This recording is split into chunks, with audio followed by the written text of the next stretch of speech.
శ్రీ సత్యసాయి జిల్లా పెనుకొండ నియోజకవర్గం గోరంట్ల మండలం కరావులపల్లి గ్రామంలో రిటైర్డ్ ఎస్పీ శంకర్ నాయక్ శ్రీరామనవమి పండుగ సందర్భంగా ఏర్పాటు చేసిన ఎద్దుల బండ్ల పోటీలకు ముఖ్య అతిథిగా హాజరై విజేతలకు బహుమతులు ప్రదానం చేసిన రాష్ట్ర బీసీ సంక్షేమ చేనేత జౌలి శాఖ మంత్రివర్యులు శ్రీమతి సవితమ్మ గారు, మాజీ మంత్రివర్యులు పల్లె రఘునాథ్ రెడ్డి గారు తదితరులు 16 పల్లెల నుంచి విచ్చేసిన రైతు సోదరులకు మరి ఈ కార్యక్రమాన్ని శంకర్ నాయక్ గారికి వెన్నంటూ ఉంటూ గత నెల రోజులుగా అందరూ సహకరించిన వారి కమిటీ వారందరికీ పేరు పేరున నమస్కారాలు తెలియజేసుకుంటూ శ్రీరామనవమి శుభాకాంక్షలు కూడా తెలియజేస్తున్నాం. నిజంగా నేనైతే ఎప్పుడో లాంగ్ బ్యాక్ వచ్చాను. తర్వాత చాలా పల్లె ప్రాంతాల్లో మన సాంప్రదాయాన్ని కాపాడుతూ, ఎందుకంటే మనకు ఒక చరిత్ర ఉంది భారతదేశానికి. మన దేశం ఒక సాంప్రదాయ కుటుంబం ఉంది. ఆ భారత ప్రాచీన సాంప్రదాయాలను పాటిస్తూ 16 పల్లెల నుంచి వచ్చిన రైతన్నలు, ఎందుకంటే రైతన్నలు పడే కష్టాలు అంతా ఇంత కాదు. పంట నష్టం వస్తుందన్నా కూడా పంట పెట్టేది రైతన్నే. ఈ రోజు 3 మెతుకులకు నోట్లోకి వెళ్తున్నాయి అంటే అది రైతన్న పెట్టిన భిక్షే. మరి రైతన్నలు సంవత్సరం పాటు కష్టపడుతూ ఇలా శ్రీరామనవమికి అందరూ కులాలకి మతాలకు అందరూ ఏకమై ఇలాంటి సంబరాలు జరుపుకోవడం నిజంగా చాలా బాగుంది. ఎందుకంటే ఇక్కడే చాలా చోట్ల గ్రామాల్లో ఈ శ్రీరామనవమికి చెక్క భజనలంటూ, డ్రామాలంటూ, ఇలా పొట్టేళ్ల పందాలంటూ, ఇలా ఎద్దుల బండ్ల పోటీలు, ఎద్దుల బండ్ల పోటీలు ఇలా జరపటం చాలా సంతోషంగా ఉంది. అంతేకాదు ఇలా జరపాలి. గత 24 సంవత్సరాలుగా 1 సంవత్సరం నడిపే వాళ్ళని చూసాం, 2 సంవత్సరాలు నడిపే వాళ్ళని చూసాం, 3 సంవత్సరాలు నడిపే వాళ్ళని చూసాం. కానీ గత 24 సంవత్సరాలుగా ఎంతో మంది దగ్గర డబ్బు ఉంటుంది. కానీ డబ్బు ఖర్చు పెట్టి ప్రజల కోసం వీళ్ళందరినీ ఏకం చేసే వ్యక్తి మన శంకర్ నాయక్ గారికి అందరూ స్ఫూర్తిగా తీసుకోవాలి. ఈ రోజు మన మాన్యశ్రీ ముఖ్యమంత్రి చంద్రబాబు నాయుడు గారు P4 పెట్టారు. వీళ్ళందరికీ ఆదర్శం. ఎందుకంటే డబ్బుల్లో అందరూ డబ్బు లేని వాళ్ళకి దత్తత తీసుకోవాలి, ఇలాంటి కార్యక్రమాలు చేయాలి. మన సమాజానికి ఒక మంచి మెసేజ్ ఇచ్చే కార్యక్రమాలు మరిన్ని చేయాలని కూడా కోరుకుంటున్నాం.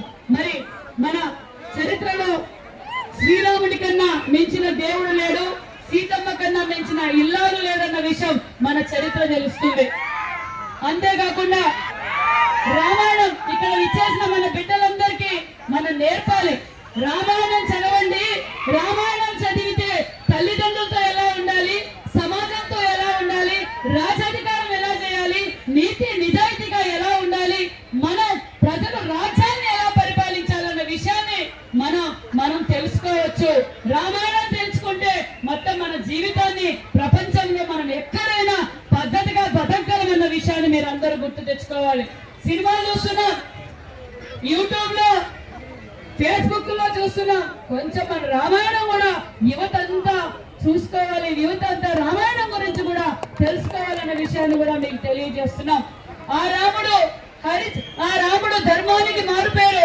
ఆ రాముని స్ఫూర్తిగానే మన చంద్రుడు కూడా, మన విజనరీ లీడర్ మానేసి ముఖ్యమంత్రి చంద్రబాబు నాయుడు కూడా రాముని స్ఫూర్తిగా ఈ రోజు ఈ రాష్ట్రాన్ని, ఈ రైతులని, యువతులని, మహిళలని అన్ని రంగాల్లోనూ కాపాడుకోవాలి అహర్నిశలు కష్టపడుతున్న మన ముఖ్యమంత్రి చంద్రబాబు నాయుడు గారు రైతన్నల పెద్దపీట, రైతన్నల పక్షపాత అన్న విషయాన్ని కూడా మీకు తెలియజేస్తున్నాం. ఎందుకంటే గతంలో 5 సంవత్సరాలుగా నా బడుగు పడిగిన వర్గాలు అన్నారు, నా రైతన్నలు అన్నారు, నా మహిళలు అన్నారు. ఈ రాష్ట్రాన్ని ఏ విధంగా సర్వనాశనం చేశారో మీకందరికీ తెలుసు. మరి ఈ రోజు మనం అధికారంలోకి రాగానే మన రాష్ట్రం పరుగులు పెడుతుంది. చంద్రబాబు నాయుడు గారు ఒక పక్క, పవన్ కళ్యాణ్ గారు ఒక పక్క, నారా లోకేష్ గారు ఈ రాష్ట్రాన్ని అహర్నిశలు భారతదేశంలో నంబర్ 1 లో ఉండాలనేది అహర్నిశలు కష్టపడుతున్నారు. మరి రైతన్నలకు పెద్దపీట వేశారు. మరి కృష్ణా జలాలు ఎక్కడ, గొల్లపల్లి రిజర్వాయర్ ఎక్కడ, హెచ్ఎన్ఎస్ ఎక్కడ చెప్పండి. ఇది కాదని చెప్పి ఈ రోజు ఈ ప్రాంతం, ఈ రాయలసీమ ప్రాంతం రతనాలసీమగా మారిపోయింది. దీన్ని రాయలసీమగా మారిపోయింది. దీన్ని రతనాలసీమగా మార్చాలని ఆ రోజు అన్న నందమూరి తారక రామారావు గారు తెలంగాణలో ఈ రోజు సాగునీరు తెచ్చిన ఘనత మానసి ముఖ్యమంత్రి చంద్రబాబు నాయుడు గారు, అపర భగీరథుడు మన చంద్రబాబు నాయుడు గారు.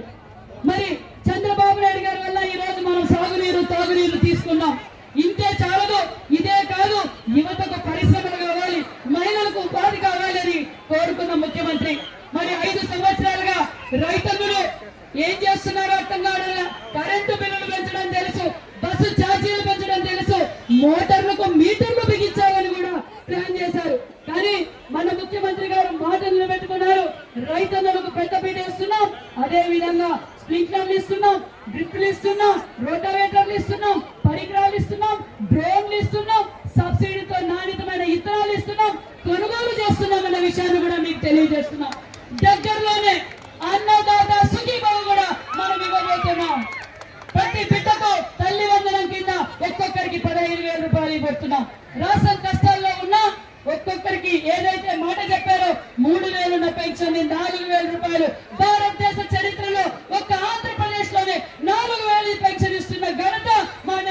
ముఖ్యమంత్రి చంద్రబాబు నాయుడు గారు.